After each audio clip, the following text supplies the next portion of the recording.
Hello guys, welcome to my channel political Yoddha. This is Ankita here. Good morning to all. आज हम class करेंगे वो political thought के ऊपर मैराथन क्लास करेंगे। जो लास्ट क्लास थी उसके अंदर हमने थियरी के ऊपर मैराथन क्लास की थी, ठीक है। तो चलो हम सेशन को स्टार्ट कर देते हैं। सबसे पहला क्वेश्चन दिया हुआ है, which of the following thinker did not believe in the women equality. इनमें से कौन सा थिंकर है जो वुमेन इक्वलिटी में बिलीव नहीं करते हैं, वो हमें बताना है। Plato, Mill, Aristotle and Hegel, then Mill and Mary Wollstonecraft, उसके बाद है प्लेटो एंड मैरी वोल्स्टोनक्राफ्ट। तो कौन होगा इसका? जो करेक्ट आंसर है वो है एरिस्टोटल एंड हीगल। एरिस्टोटल और हीगल वुमेन इक्वलिटी की बात नहीं करते। एरिस्टोटल तो वुमेन्स को सिटीजन ही नहीं मानते हैं कंट्री के, ठीक है, या स्टेट की। जो प्लेटो है वो फर्स्ट फेमिनिस्ट कहे जाते हैं, ठीक है, और मिल है वो भी फेमिनिस्ट है। उन्होंने ऐसे लिखा है द सब्जेक्शन ऑफ वुमेन। उसके बाद जो दिया हुआ है मिल एंड मैरी वोल्स्टोनक्राफ्ट, तो मैरी वोल्स्टोनक्राफ्ट तो वैसे ही फेमिनिस्ट है। उसके बाद नेक्स्ट क्वेश्चन दिया हुआ है, in the consideration on representative government J.S. Mill did not elaborate upon. जो J.S. मिल की बुक है the consideration on representative government, जो उन्होंने 1861 के अंदर लिखी हुई है, उसके अंदर J.S. मिल ने कौन सा आइडिया नहीं दिया है वो हमें बताना है। पहला है ideal government based on the proportional representation. उसके बाद है protection of minorities, then institution of self government, उसके बाद पॉलिटिकल इकोनॉमी। तो कौन सा आएगा? पहला आइडियल गवर्नमेंट तो उन्होंने मेंशन किया अपनी बुक के अंदर, देन उसके बाद प्रोटेक्शन ऑफ माइनॉरिटीज भी मेंशन किए कि माइनॉरिटीज की प्रोटेक्शन होनी चाहिए उस आइडियल गवर्नमेंट के अंदर। उसके बाद इंस्टीट्यूशन ऑफ सेल्फ गवर्नमेंट भी उन्होंने एक्सप्लेन किया है। पॉलिटिकल इकोनॉमी के बारे में इस बुक में नहीं बताया गया, ठीक है। J.S. मिल की और भी इंपॉर्टेंट बुक है, पहली है ऑन लिबर्टी जो 1859 की है, ठीक है। कुछ इंपॉर्टेंट बुक्स हैं, उनकी डेट आपको एग्जाम के प्रोस्पेक्टिव से याद करनी जरूरी है, ठीक है। ऑन लिबर्टी जो 1859 में लिखी है उन्होंने। उसके बाद है द सब्जेक्शन ऑफ वुमेन, ये भी बहुत इंपॉर्टेंट बुक है उनकी, द सब्जेक्शन ऑफ वुमेन, ये उनकी 1869 की बुक है, ठीक है। देन नेक्स्ट ऐसे उन्होंने लिखा है यूटिलिटेरियनिज्म, जो लिखा है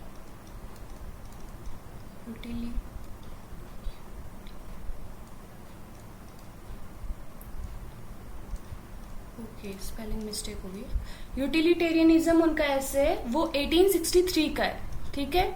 उसके बाद और ये जो the consideration on representative government, ये 1861 का है, ठीक है, ये याद रखना।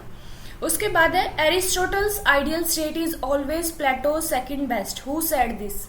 एरिस्टोटल का जो आइडियल स्टेट है वो प्लेटो का सेकंड बेस्ट है। तो ये स्टेटमेंट किन्होंने कही है? G.H. Sabine, then W. Ebenstein, J.A. Dunning, C.L. Wayper. तो किन्होंने कही है ये statement?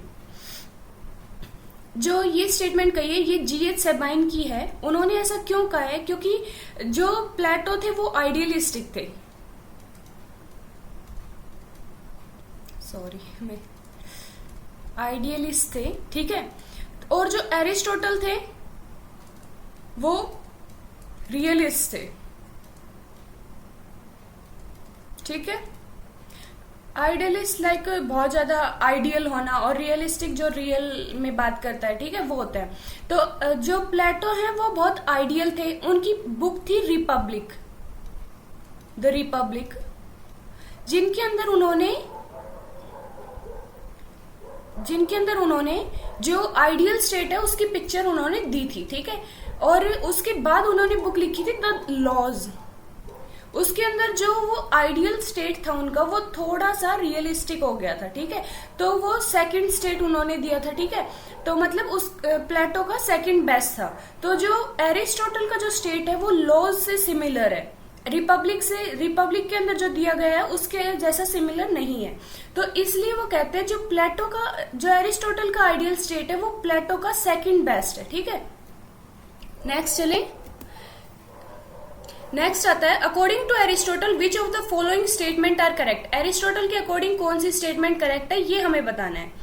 Police should be large enough to guarantee self-sufficiency and small enough to ensure good government. उसके बाद है the police was natural and prior to the individual, not chronologically but teleologically. Teleologically होता है by nature, ठीक है, उसका nature कैसा है उस इंस्टीट्यूशन का, उसका काम क्या है, ठीक है वो। उसके बाद है polis is the highest and most comprehensive of the human association, then polis is man writ last. ठीक है, तो इसमें पहले आप ये समझे एरिस्टोटल की जो पॉलिस है, मतलब जो स्टेट है, वो कैसे बनता है।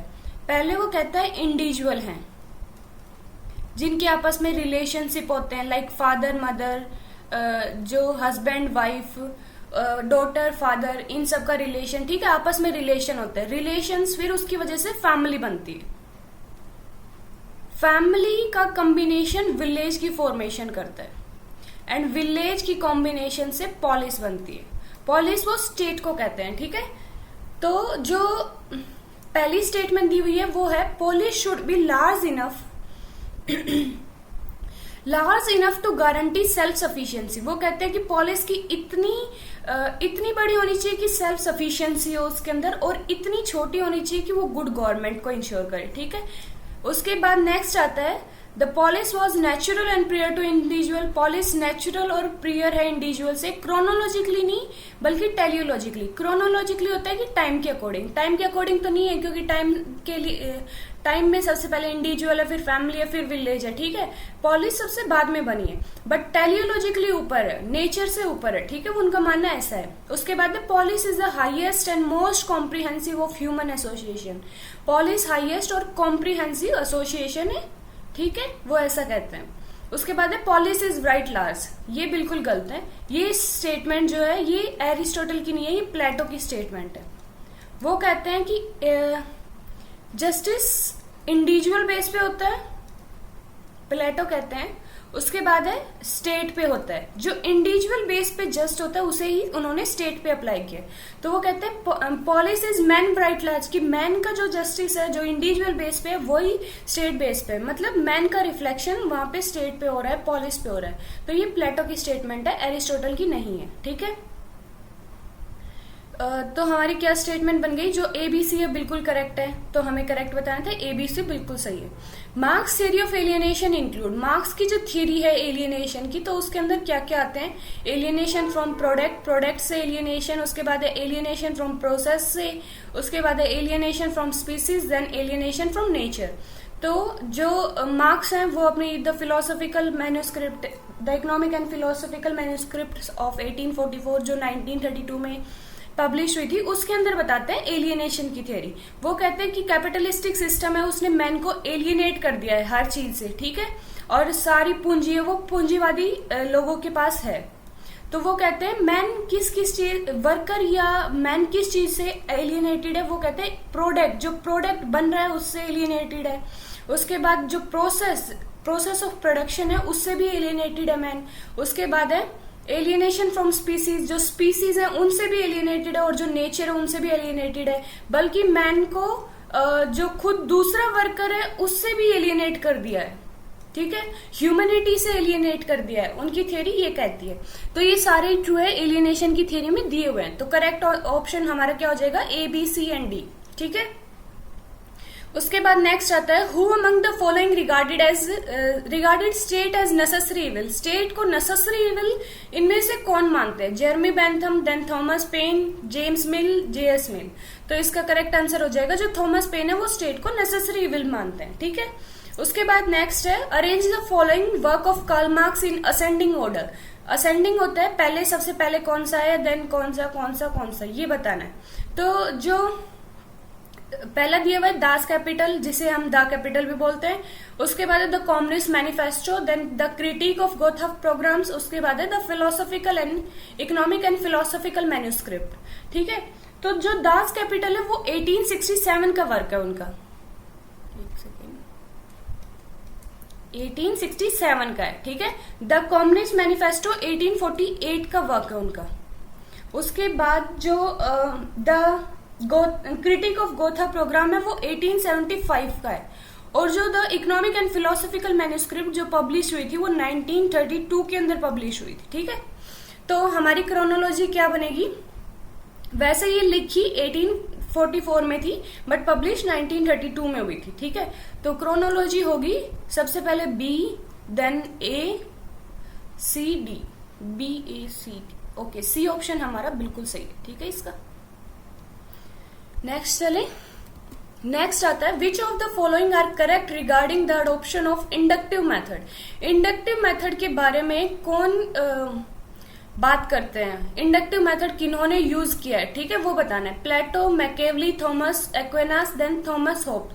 तो किस किस ने इंडक्टिव मेथड यूज किया है वो बताना है। तो इंडक्टिव मेथड यूज किया मैकेवली ने यूज किया है अपनी राइटिंग के अंदर, उसके बाद होब्स ने यूज किया है, ठीक है। तो हमारा आंसर हो जाएगा बी एंड डी। आपको ये पता है इंडक्टिव एंड डिडक्टिव क्या होता है? इंडक्टिव मेथड होता है रीजनिंग का, जो कि हम सोशल साइंसेज में भी यूज करते हैं। एक दूसरा होता है डिडक्टिव मेथड, ठीक है।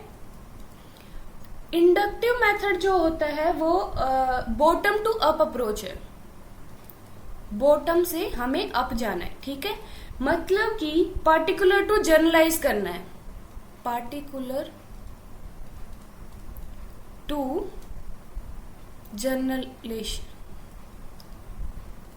जर्नलाइजेशन, ठीक है। उसके बाद है जो डिडक्टिव मेथड है और जो इंडक्टिव मेथड है वो जो साइंटिफिक स्टडीज करते हैं ज्यादातर वो यूज करते हैं।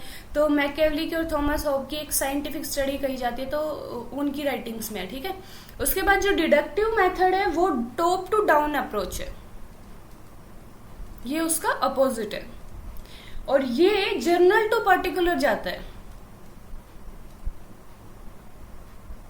टू पार्टिकुलर, ठीक है। प्लेटो है वो डिडक्टिव यूज करते हैं, ठीक है।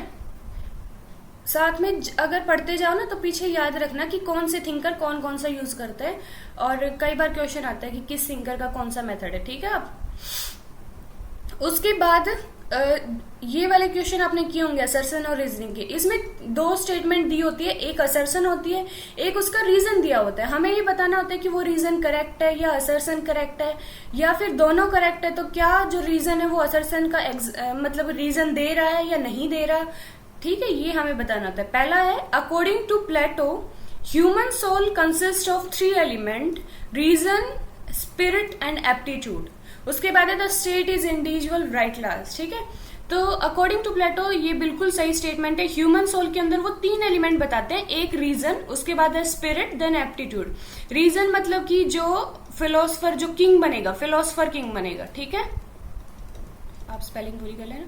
देन उसके बाद स्पिरिट जिसके अंदर करेज होगा, जो सोल्जर बनेगा, उनका ये कहना था, ठीक है। उसके बाद जो एप्टीट्यूड है वो लाइक कि उसके अंदर क्या ट्रेड करने के जो गुण होते हैं, ठीक है, व्यापार करने की, वो ट्रेडर्स होंगे, ठीक है।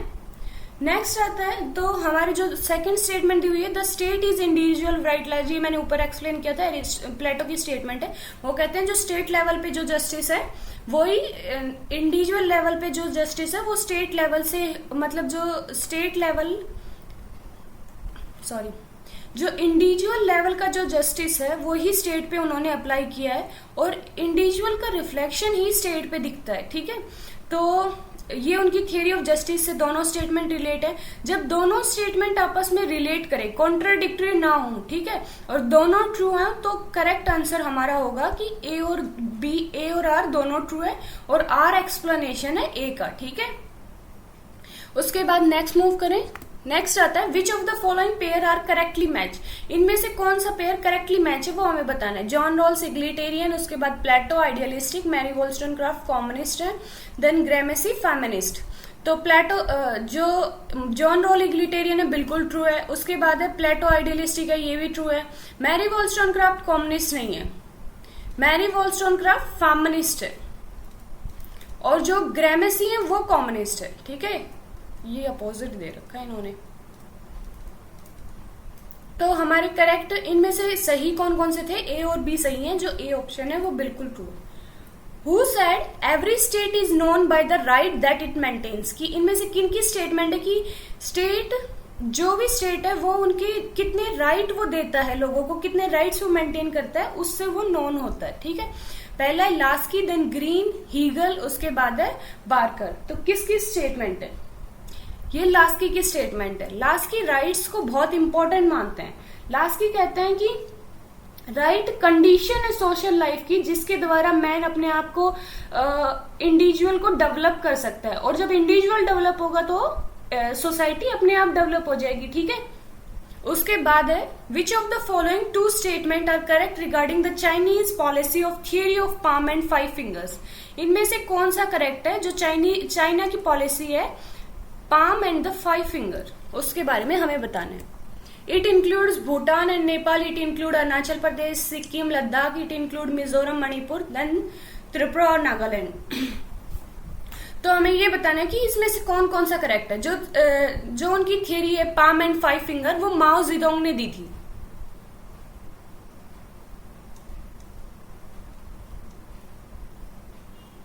माओ जेडोंग ने दी थी उनकी ये थियरी। वो कहते हैं जो पाम है वो तो तिब्बत है हमारा, ठीक है, और वो कहते हैं फिंगर्स जो है वो भूटान है, नेपाल है, उसके बाद अरुणाचल प्रदेश जो हमारी नेफा टेरिटरी थी ना पहले, वो है, उसके बाद सिक्किम, देन लद्दाख। उनकी ये पॉलिसी है। तो इसके अकॉर्डिंग हमारी पहली स्टेटमेंट बिल्कुल ट्रू है। ठीक है, कि भूटान और नेपाल उनकी फिंगर्स की तरह उस थ्योरी के अंदर आते हैं। उसके बाद है जो अरुणाचल प्रदेश, सिक्किम और लद्दाख है वो भी। तो ए और बी बिल्कुल सही है। उसके बाद है distributive justice is mainly concern with the distribution of honour and wealth. Who said this? जो डिस्ट्रीब्यूटिव जस्टिस है वो कंसर्न है ऑनर और वेल्थ का डिस्ट्रीब्यूशन। तो ये किसने कहा है? ये प्लेटो, एरिस्टोटल, मार्क्स, ग्रामेसी।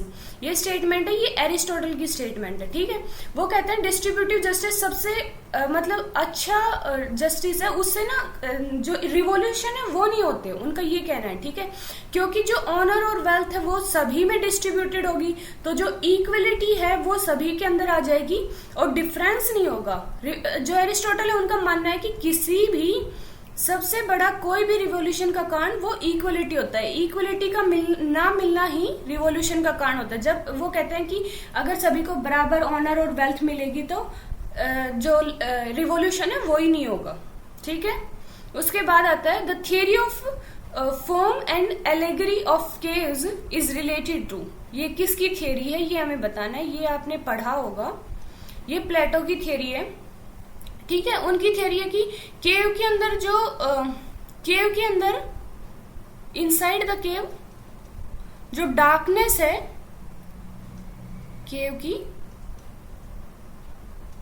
वो हमारे बिलीव्स होते हैं, मिथ्याएं होती हैं। ठीक है, जिससे हम निकल नहीं पाते। और जो केव के बाहर जब आप आके देखेंगे वहां पे डे लाइट है जो कि नॉलेज को सिंबलाइज करती है, बट बहुत कम इंसान इससे बाहर आ पाते हैं। ठीक है, नेक्स्ट आता है which of the following two are correct. इनमें से कौन से दो सही हैं? Plato laid more emphasis on duties and right. His ideal state was mere a idea not a reality. उसके बाद है he was not a feminist. उसके बाद है he did not speak about class state. तो पहला बिल्कुल सही है कि प्लेटो इम्फेसिस करता है ड्यूटीज के ऊपर राइट्स के बजाय। ठीक है, जो वहां पे सिटीजन है उनकी ड्यूटीज पे ज्यादा इन्फ्लुएंस करता है। उसके बाद नेक्स्ट आता है his ideal state was mayor an idea not a reality. वो कहते हैं कि उनका आइडियल स्टेट वो एक आइडिया है, सिर्फ रियलिटी, उसमें रियलिटी कुछ नहीं है। ये भी बिल्कुल ट्रू है कि उनका एक आइडिया ही रह गया है।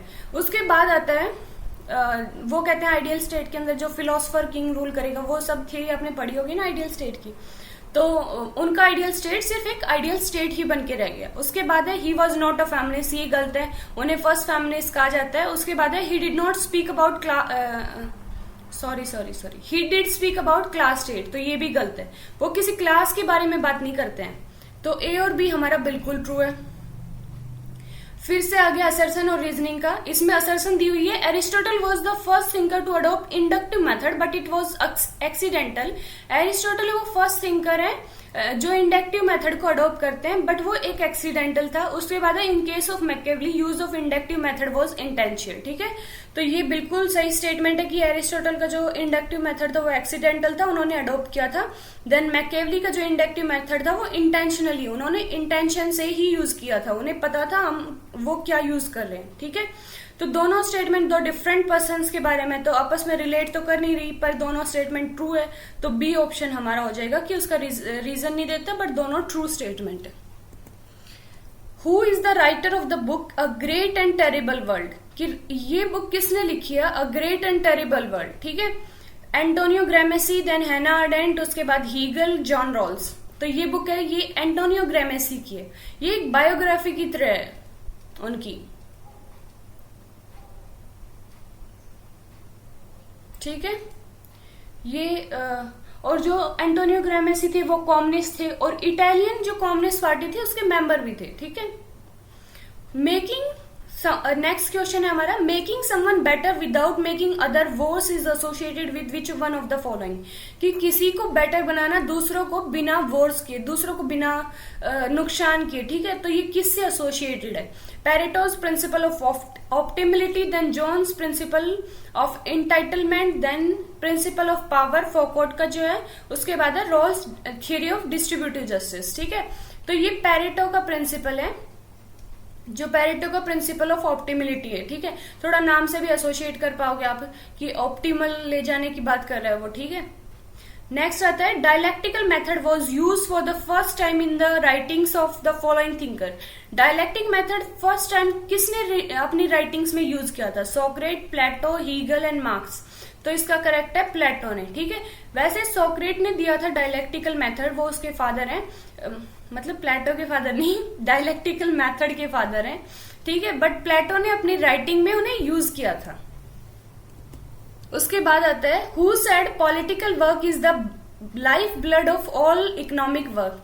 इनमें से किन की स्टेटमेंट की जो पॉलिटिकल वर्क है वो life blood of all economic work है, John Rawls, Mao Zedong, Karl Marx, Frantz Fanon. तो ये माओ जेडोंग की स्टेटमेंट है, ठीक है। उसके बाद फिर से असर्शन और रीजनिंग का क्वेश्चन है, in Machiavellian thought end justify the means, okay, then the key objective of the prince was to bring, ये उनकी बुक है, unity and integrity of the state, कि यूनिटी और इंटीग्रिटी को लाने के लिए जो प्रिंस का ऑब्जेक्टिव है। तो मैकेवली का जो थॉट है बिल्कुल एंड, वो कहते हैं कि एंड जस्टिफाई द मीन, कि लास्ट में रिजल्ट जो आया है वो आपके मीन्स को अपने आप जस्टिफाई कर देगा, चाहे आपके मीन्स गलत हो सही हो, बट जो रिजल्ट आया है वो बताता है कि आपका मतलब कि फिर मीन्स मायने नहीं रखते। वो कहते हैं कि एंड जस्टिफाई द मीन्स, कि एंड से अपने आप मीन्स जस्टिफाई हो जाते हैं। जो हमारे गांधी जी हैं वो इनके बिल्कुल क्रिटिक हैं मैकेवली के, ठीक है। वो कहते हैं मीन्स जस्टिफाई द एंड, कि हमारे मीन्स प्योर होने चाहिए, अच्छे होने चाहिए, तभी हमारा जो एंड आएगा, जो रिजल्ट आएगा वो अच्छा आएगा, ठीक है। तो मैकेवली के थॉट में ये बिल्कुल ट्रू लाइन है। उसके बाद है the key objective of the Prince, कि जो प्रिंस द प्रिंस उनकी बुक है उसका की ऑब्जेक्टिव है कि स्टेट की यूनिटी और इंटीग्रिटी मेंटेन रहे, उनकी यूनिटी और इंटीग्रिटी को लाना, ठीक है। तो दोनों स्टेटमेंट ट्रू हैं और आपस में रिलेट भी कर रही हैं, तो ए वाला ऑप्शन हमारा बिल्कुल सही है,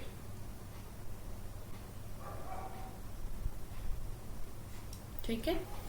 नेक्स्ट मूव करते हैं, who stated that placing restriction on the freedom of expression of human being is like robbing of the present and the future races, कि अगर हम रेस्ट्रिक्शन डाल रहे हैं किन्हीं की फ्रीडम पे तो वो ऐसे है कि हम उसकी फ्रीडम को चुरा रहे हैं, प्रेजेंट की और फ्यूचर रेसेस की जो है उनकी फ्रीडम को चुरा रहे हैं। जेएस मिल, देन लॉक दिया हुआ है, फ्रेंच फैनॉन और वॉलस्टोनक्राफ्ट। तो इसका आंसर क्या होगा, इसका करेक्ट आंसर है जो जेएस मिल है वो कहते हैं ऐसा, कि किसी की फ्रीडम को चुराना मतलब कि उनकी प्रेजेंट और फ्यूचर जो रेसेस आने वाली है उनकी फ्रीडम को चुराना है, ठीक है। और वो कहते हैं कि लिबर्टी ऑफ मतलब लिबर्टी ऑफ कॉन्साइंस हो, कि हमें अपने आत्मा की आजादी हो, लिबर्टी ऑफ एक्सप्रेशन होता है। वो कहते हैं कि एक्सप्रेशन की आजादी होनी चाहिए, लिखने की आजादी होनी चाहिए, लिबर्टी टू लिव, जीने की आजादी होनी चाहिए। उसके बाद है फ्रीडम ऑफ एसोसिएशन होनी चाहिए, वो इन टाइप की लिबर्टी की बात करते हैं। उसके बाद आता है उनका ऐसे भी है जो ऑन लिबर्टी है, ठीक है। The English think that they are free only during the elections of the member of parliament, ठीक है। ये स्टेटमेंट किसके, ये हमें बताना है, J S Mill, T H Green, Locke, Rousseau. तो ये स्टेटमेंट रूसो की है। रूसो ने इंग्लिश सिस्टम पे बहुत लिखा है, ठीक है। तो ये कहते हैं कि इंग्लिश सोचते हैं कि वो फ्री हैं, बट वो इतना ही फ्री हैं जितना कि इलेक्शन होते हैं पार्लियामेंट के, ठीक है। उसके बाद वो फ्री नहीं है, रूसो का ये कहना है। उसके बाद आता है who stated that life of man is solitary poor नेस्टी brutish and short. वो कहते हैं कि एक मैन की लाइफ पुअर सॉलिटरी है, नेस्टी है, ब्रूटिश है। तो इनमें से किन की स्टेटमेंट है ये? Machiavelli, Hobbes, Locke and Rousseau. ये स्टेटमेंट है होब्स की, ठीक है। वो कहते हैं स्टेट ऑफ नेचर है, उसके अंदर हर एक आदमी दूसरे आदमी से लड़ रहा है आपस में, ठीक है।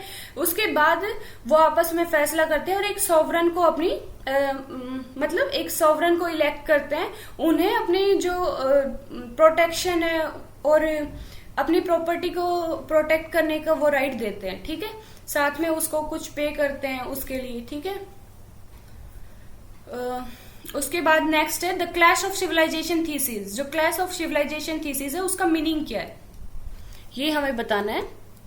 A religious clash would be the core of the study, a rejection of the cultural and political inheritance of the West. उसके बाद है widespread disagreement over the moral issues. उसके बाद है conflict would be the primary ideological or economic, but rather conflict would not be primarily ideological or economic, but rather cultural in character. उनका ये कहना है।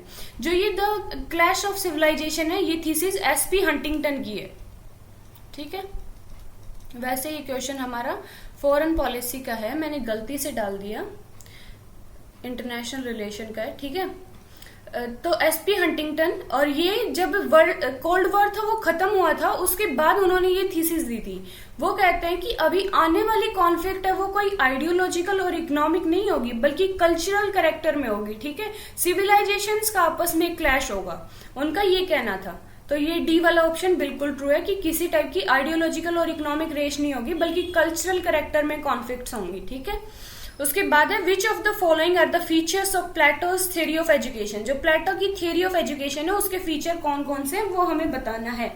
It is a means of social righteousness, realization of truth. Okay, ये बिल्कुल true है। वो कहते हैं कि सोशल राइटियसनेस को अचीव करने के लिए ये एक मीन है। उसके बाद रियलाइजेशन ऑफ ट्रूथ के लिए भी। Then elementary education begin at childhood up to the age of 6। उसके बाद है the public test is held at the age of 20। Then उसके बाद है at the age of 30 a second selective test is to take place. ये सारी statement बिल्कुल true है, ठीक है। उनके एलिमेंट्री एजुकेशन के अंदर ये दी हुई है, तो सारी इसका करेक्ट आंसर हो जाएगा जो डी वाला है। उनकी एक बार एजुकेशन पॉलिसी के बारे में बता देती हूं मैं। एजुकेशन सिस्टम जो बताते हैं वो, ठीक है। उसके अंदर वो कहते हैं कि दो टाइप की एजुकेशन है। एक है जो प्राइमरी एजुकेशन है, ठीक है, और दूसरी है जो हायर एजुकेशन है, एलिमेंट्री एजुकेशन जिसे हम कहते हैं, ठीक है। एलिमेंट्री एजुकेशन, उसके बाद है यहाँ पे हायर एजुकेशन। अब जो एलिमेंट्री एजुकेशन है उसके अंदर 3 स्टेजेस हैं। एक 0 to 6 ईयर, उसके बाद है 6 to 8 years, then 8 to 20 years, ठीक है। उन्होंने 3 स्टेजेस में डिवाइड किया है।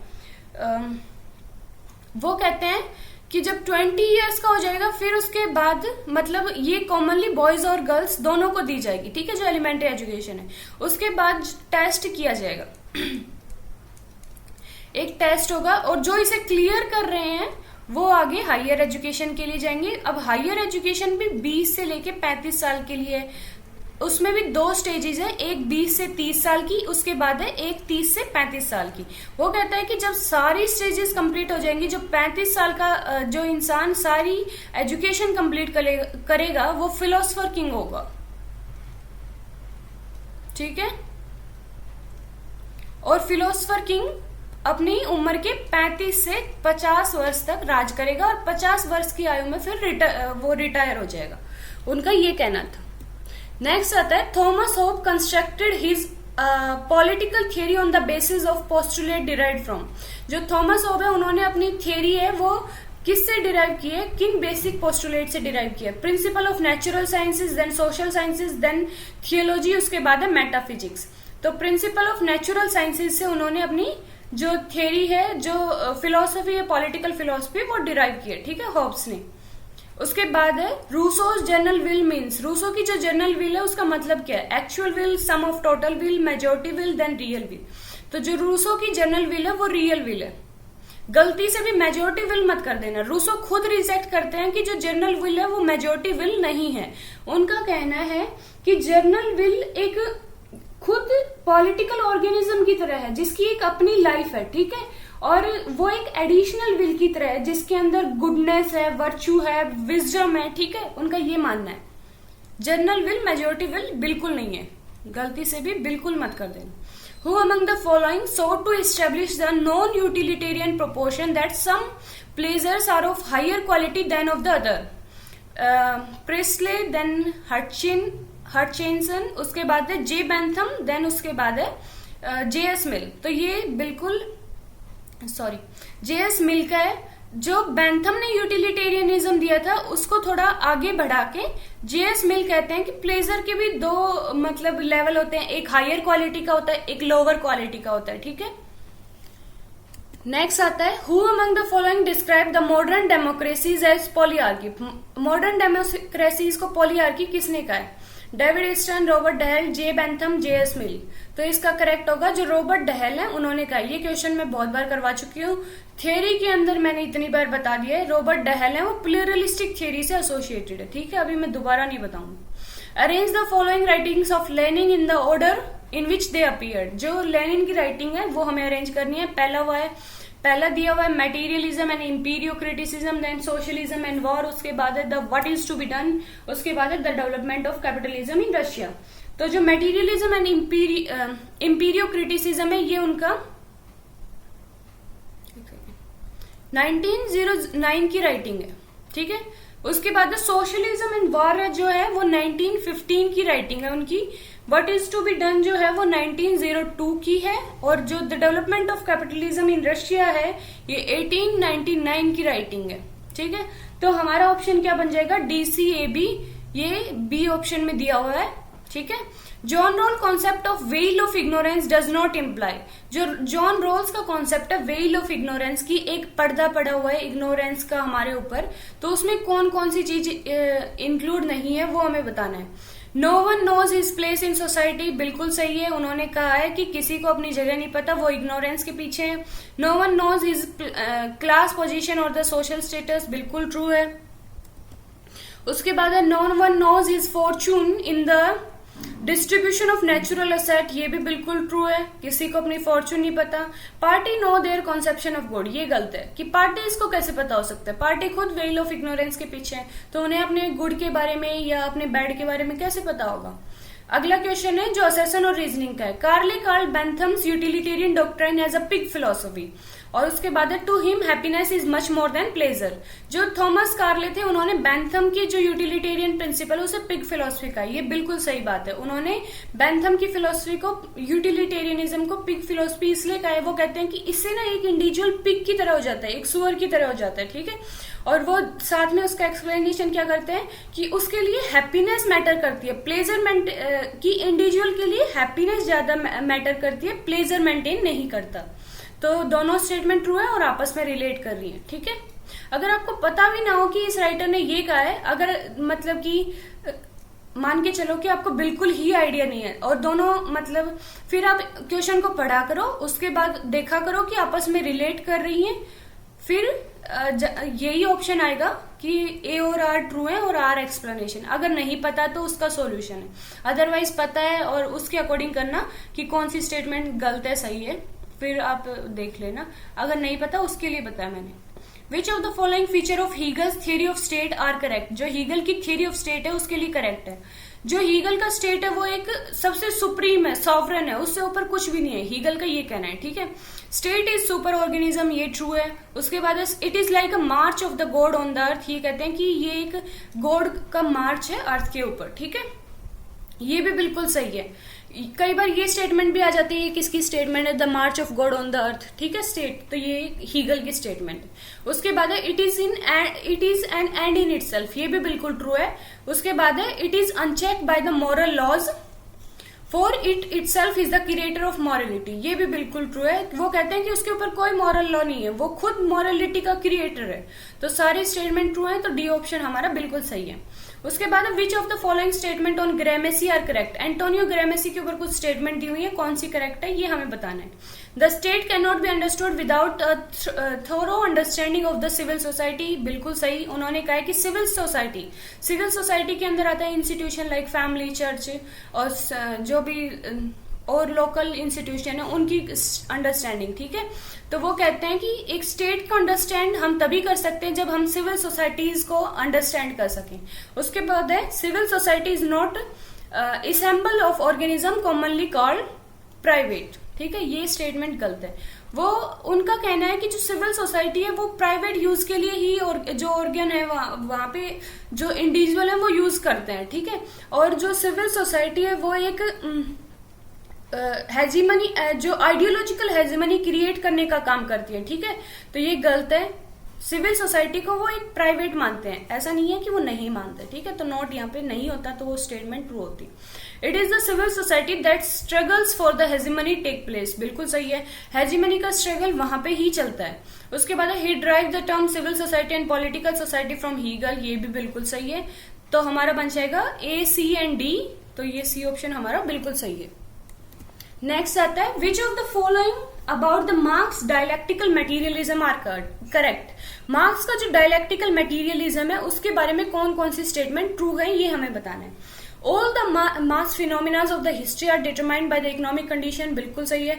मार्क्स हमेशा इकोनॉमिक कंडीशन की बात करते हैं। वो कहते हैं कि जो हिस्ट्री है वो भी हिटेट्रो एक क्लास स्ट्रगल की ही हिस्ट्री है। वो कहते हैं कि जो भी मास फिनोमिना हिस्ट्री में हुए हैं वो इकोनॉमिक कंडीशन से डिटरमाइन किए जाते हैं। उसके बाद नेक्स्ट आता है production is most important of all human activity, जो प्रोडक्शन है वो सबसे इंपॉर्टेंट ह्यूमन एक्टिविटी है, ये भी सही है। Man in association produce more than man in isolation, ये भी बिल्कुल सही है। Then religion is opium of the people, ये भी बिल्कुल सही है। वो कहते हैं कि रिलीजन एक ओपियम की तरह, एक भांग की तरह, एक नशे की तरह है, ठीक है। जो कैपिटलिस्टिक क्लास है वो रिलीजन को यूज करती है, वो ये कहते हैं। तो ए, बी, सी एंड डी बिल्कुल सही है। तो ऑल ऑफ अबोव सही है। Who said a government without constitution is a power without right? इनमें से किन की स्टेटमेंट है कि गवर्नमेंट बिना कॉन्स्टिट्यूशन के पावर विदाउट राइट होती है। थॉमस पेन, देन कार्ल ड्यूशेच, उसके बाद है डेविड एप्टर, देन वॉल्टर बेगहोल। तो ये स्टेटमेंट थॉमस पेन की है, ठीक है। उसके बाद आता है who among the following said that in order of the time state is later than the family और the individual but in order of nature prior to them. इनमें से किन की स्टेटमेंट है कि अगर टाइम के अकॉर्डिंग ले तो स्टेट बाद में आता है फैमिली और इंडिविजुअल से, बट हम नेचर की बात लें तो उनसे पहले आता है। ये मैं करवा चुकी हूं आपसे अभी पहले भी। Cephalus, then Thrasymachus, Aristotle, then Lycophron. तो किन की है ये? एरिस्टोटल की स्टेटमेंट है, ठीक है। वो स्टेट को नेचर में सबसे पहले मानते हैं बट टाइम के अकॉर्डिंग स्टेट लास्ट में आता है। For the lock which of one of the following is not true in the case of social contract. Lock का जो सोशल कॉन्ट्रैक्ट है उसके बारे में कौन सी ट्रू नहीं है। जो कॉन्ट्रैक्ट है, कॉन्ट्रैक्ट वन मेड इज इरवोकेबल, उसके बाद है ये बिल्कुल सही है। उसके बाद है contract to which each generation must not assent, ये गलत है, ठीक है, कि सभी जनरेशन को असेंट करना पड़ेगा, क्यों नहीं करेंगे भाई। उसके बाद है contract in which man give up some of their right, कि लोगों ने आपस में कॉन्ट्रैक्ट किया था कि वो अपने कुछ राइट दे देंगे और they possess in the state of nature, जो in the state of nature है उसके अंदर अपने कुछ राइट दे देंगे, ठीक है, अपनी थोड़ी सॉवरेनिटी दे देंगे और स्टेट को फिर बनाते हैं। उसके बाद है कॉन्ट्रैक्ट, ये भी सही है। Contract does not put an end to the law of nature, बिल्कुल सही है कि लॉ ऑफ नेचर को कॉन्ट्रैक्ट जो सोशल कॉन्ट्रैक्ट है वो एंड नहीं करता। उसके बाद है तो हमारा नहीं पूछा था ना, नहीं, बी ऑप्शन है, वो आप देख लेना, वो इसकी करेक्ट आंसर है। For Rousseau which one of the following is not true, Rousseau के लिए कौन सा ट्रू नहीं है। For man self love which satisfy his real needs is only true apt to become pride, ये बिल्कुल सही है। उसके बाद है pride becomes incompatible with sympathy, ये भी सही है। Pride from pride all evils have grown, ठीक है, ये भी। उसके बाद है pride does not seduce reason, ये गलत है। वो कहते हैं प्राइड सिड्यूस करती है रीजन को, नहीं आएगा इसमें, ठीक है। तो हमारा करेक्ट आंसर डी हो जाएगा इसका। उसके बाद है फिर से असर्शन और रीजनिंग की स्टेटमेंट दी हुई है। J S mill is the basis of for J.S. Mill, the will is the basis of all institution including the state. बिल्कुल सही है. Then will is not only dependent on number, it has qualitative foundation. वो कहते हैं will only number की बात नहीं है, वो एक qualitative foundation है उसका. And wills which makes the institution takes the form of belief. जब will institution को बनाती है तो एक belief का काम करती है. तो ये बिल्कुल दोनों स्टेटमेंट ट्रू हैं और इसका एक्सप्लेनेशन भी कर रही है. तो A और R ट्रू हैं और R is explanation of A. उसके बाद है who among the following conceived society as a cooperative venture for mutual advantage more or less sufficient and necessary governed by the rule. इनमें से किन्होंने कहा है कि कोऑपरेटिव वेंचर है, सोसाइटी है वो, और म्यूचुअल एडवांटेज के लिए काम करती है, मोर और less sufficient and necessary govern by the rule, कि कुछ रूल्स होते हैं वो उसे गवर्न करते हैं. Robert Nozick, Friedrich Hayek, John Rawls और कार्ल मार्क्स. तो किन की स्टेटमेंट है ये? जॉन रॉल्स की स्टेटमेंट है. ठीक है, जॉन रॉल्स कहते हैं सोसाइटी, उनकी एक बुक है द थियरी ऑफ जस्टिस, उसके अंदर कहते हैं वो. ठीक है, ये बात कि कोऑपरेटिव वेंचर है सोसाइटी एक. Who among the following has written the book the zigzag of politics. Zigzag of politics book है वो किन्होंने लिखी है? ये रॉबर्ट नोजिक की राइटिंग है. ठीक है, उसके बाद नेक्स्ट आता है according to Plato justice is distribution of goods and services, burden and benefit, punishment and redistribution, one man one work, one class one duty. तो लास्ट वाला बिल्कुल सही है. प्लेटो कहते हैं कि one man one work, one class one duty की बात करते हैं, तभी जस्टिस होगा उसके जो सोल की जो करेक्टर है उसके अकॉर्डिंग. ठीक है, वो कहते हैं. उसके बाद है हीगल्स डायलेक्टिकल मेथड. जो हीगल का डायलेक्टिकल मेथड है उसकी कुछ स्टेटमेंट दी हुई है, तो वो बताना है कि कौन सी सही है.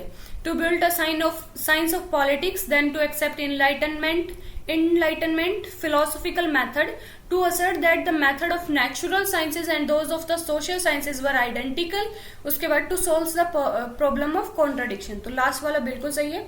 वो कॉन्ट्राडिक्शन को सॉल्व करने के लिए डायलेक्टिकल मेथड का यूज करते हैं. डायलेक्टिकल मेथड के अंदर वो जो आता है, कोई भी थीसिस होती है, फिर उसकी एंटी थीसिस बनती है. ठीक है, उसके बाद दोनों को मिला के सिंथेसिस होता है, फिर ये खुद से थीसिस बन जाती है, इसकी फिर से एंटीथीसिस आती है, फिर सिंथेसिस होता है. जब तक ये रैशनल और जो लास्ट कॉन्ट्राडिक्शन सॉल्व नहीं हो जाता तब तक ऐसे ही प्रोसेस चलता रहता है. डायलेक्टिकल मेथड है उसके अंदर. नेक्स्ट आता है हु. दो स्टेटमेंट दी हुई हैं और फिर से असर्शन और रीजनिंग का क्वेश्चन है. ऑक्सफोर्ड सेज होब is the greatest political thinker produced by the English people. Oxford का कहना है कि होब एक ग्रेटेस्ट पॉलिटिकल थिंकर है जो इंग्लिश पीपल्स ने प्रोड्यूस किया है, जो इंग्लिश मतलब इंग्लैंड में हुए हैं. उसके बाद है no other thinker can match his philosophical foundation and clarity of thought. कोई अदर थिंकर उनके जो फिलोसॉफिकल फाउंडेशन, उनकी क्लैरिटी ऑफ थॉट है, उसे मैच नहीं कर सकते. तो दोनों स्टेटमेंट बिल्कुल सही है और आपस में रिलेट कर रही है. ए और आर ट्रू. ठीक है, अगर आपको नहीं भी पता हो तो इन नाम का कि ऑक्सफोर्ड ने कहा है कि नहीं, तो आपस में रिलेट करिए, फिर भी आप ये ऑप्शन कर सकते थे. उसके बाद है थोड़ी समझ लगानी होती है. ग्रामेसी क्रेक्टिसाइज फासिज्म एज. ग्रामेसी ने फासिज्म को क्या कहा है? Hegemonic revolution, passive revolution, bourgeois revolution, petit bourgeois revolution. तो पैसिव रिवॉल्यूशन कहा है उन्होंने फासिज्म को. नेक्स्ट आता है Aristotle classification of constitution was based on the categories of. Aristotle का जो क्लासिफिकेशन है कॉन्स्टिट्यूशन का, वो कौन सी किस कैटेगरी के बेस पे उन्होंने क्लासिफाई किया? Who rules and who benefit from rules, then ways and means of perpetuating in power. उसके बाद है accepting the basis of formulations of Plato the Republic. उसके बाद है to ensure the rule of majority. तो इसका correct answer होगा who rules and who benefits from the rule. जो प्लेटो का है उन्होंने एक्सेप्ट नहीं किया. जो प्लेटो है वो क्लासिफाई करते हैं अपनी स्टेट्समैन के अंदर कि कॉन्स्टिट्यूशन का एंड क्या होगा और कितने लोग पावर में रहेंगे. ठीक है, प्लेटो का क्लासिफिकेशन ऐसे है. और जो एरिस्टोटल है उनका ये है कि who rules and who benefits from the rule. ठीक है, एरिस्टोटल का क्लासिफिकेशन एक बार हम कर लेते हैं. एरिस्टोटल ने वो तीन बेस पे रूल करते हैं. लोग ये कहते हैं, एरिस्टोटल नंबर बताते हैं कि कहते हैं कि एक आदमी रूल करे, ओनली अ मैन. ठीक है, ए मैन.